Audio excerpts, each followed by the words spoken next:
Welcome back to Vani recipes. Tomato rice ఇలా సింపుల్గా చేసి పెట్టండి. పిల్లలకి లంచ్ బాక్స్కి కూడా సింపుల్గా రెడీ అయిపోతుంది వేడి వేడిగా. సో ఇప్పుడు ఫస్ట్ అయితే ఒక ప్యాన్ పెట్టేసుకునేసి అది హీట్ ఎక్కిన తర్వాత దాంట్లో ఒక 4 టేబుల్ స్పూన్ ఆయిల్ని యాడ్ చేసుకోండి. తర్వాత నెయ్యి ఆప్షనల్ అండి. నేనైతే 1 టేబుల్ స్పూన్ యాడ్ చేస్తాను ఇప్పుడు బిర్యానీ ఆకు 5 లవంగాలు, చెక్క, యాలకులు 2, అదేవిధంగా మరాఠీ మొగ్గ యాడ్ చేశాను. తర్వాత కొంచెం ఆవాలు, జీలకర్రని యాడ్ చేశాను. ఇవంతా బాగా ఫ్రై అవ్వాలి. బాగా ఫ్రై అయిన తర్వాత ఇందులో ఒక ఆనియన్ చిన్నగా కట్ చేసి పెట్టుకున్నది ఇందులోకి యాడ్ చేసుకోండి. 2 మిర్చి, ఎండుమిర్చి 1, పచ్చిమిర్చి ఒక 3 యాడ్ చేశాను. కరివేపాకుని యాడ్ చేశాను. ఆనియన్ని కూడా యాడ్ చేసి బాగా ఫ్రై చేసుకోండి. ఇది బాగా ఫ్రై అయిన తర్వాతే దీంట్లో 1 టేబుల్ స్పూన్ అల్లం వెల్లుల్లి పేస్ట్ని యాడ్ చేయండి. ఎప్పుడు కూడా ఫ్లేవర్ బాగుండాలంటే అల్లం వెల్లుల్లి పేస్ట్ పడాలండి. ఇప్పుడు అల్లం వెల్లుల్లి పేస్ట్ కింద అడుగు అంటకుండా బాగా ఫ్రై చేసుకోండి లో ఫ్లేమ్లో పెట్టుకునేసి.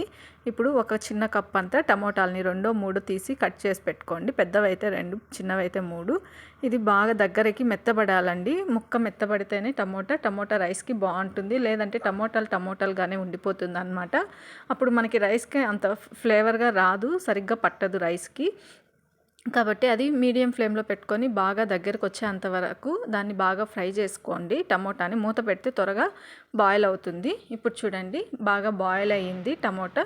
ఇప్పుడు దాంట్లో కొంచెం చిటికెడంత పసుపుని యాడ్ చేసుకోండి. అదేవిధంగా బాగా ఫ్రై అయిన టమోటాల్లోకి ధనియాల పొడి 1 టేబుల్ స్పూన్ ధనియాల పొడిని యాడ్ చేయండి.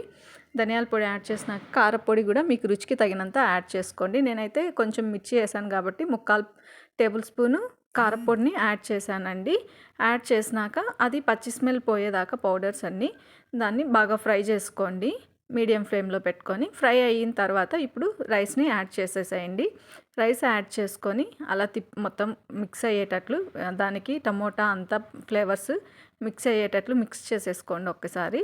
మిక్స్ అయిన తర్వాత అందులో బాగా సన్నగా కట్ చేసి పెట్టుకున్నవి ఒక రాళ్ళుప్పు 1 టేబుల్ స్పూన్ యాడ్ చేసుకున్నాక మిక్స్ అయినవి పుదీనా, కొత్తిమీర ఒక 2 రెమ్మలంతా యాడ్ చేసుకోండి. ఇప్పుడు నేను 2 గ్లాస్కి 4 గ్లాస్, చిన్న రైస్ కాబట్టి 4 గ్లాస్ వాటర్ని యాడ్ చేస్తున్నానండి. వాటర్ని యాడ్ చేసి బాగా మొత్తం మిక్స్ చేసుకున్నాక అంతటికి పట్టాలి కాబట్టి మిక్స్ చేసుకున్నాక ఇప్పుడు 3 విజిల్స్ పెట్టేసుకుంటున్నాను. విజిల్ పెట్టుకున్నాక ఇప్పుడు చూడండి విజిల్ వచ్చేసింది కదా. చల్లగా అయిన తర్వాత విజిల్ వెళ్ళిపోయినాక తీసి చూస్తే టమోటా రైస్ రెడీ అయిపోయి ఉంటుంది. ఇప్పుడు దీన్ని కొంచెం కొత్తిమీర వేసి ఇంకా సర్వ్ చేసుకోవడమే. మొత్తం అలా ఒకసారిగా మొత్తం తిప్పేసుకోండి, అప్పుడే పడుతుంది అన్నమాట. ఇంకా సర్వ్ చేసుకుంటే సరిపోద్ది.